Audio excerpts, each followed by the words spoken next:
Hey everyone, welcome to another DelfStack tutorial. Today we'll explore how to copy and paste using the right-click context menu on your laptop.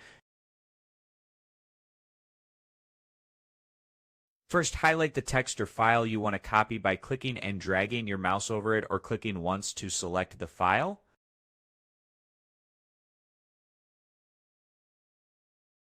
Once it's selected, right-click on the highlighted text or file, and from the menu that appears, choose Copy.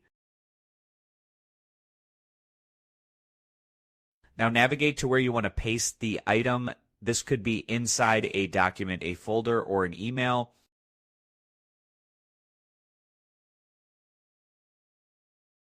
Right-click again in the desired location, and this time select Paste from the menu.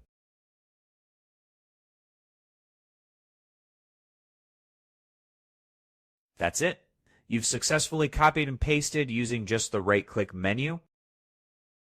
If you found this tutorial helpful, give this video a thumbs up, share it with friends, and subscribe for more tips. Turn on notifications to stay updated.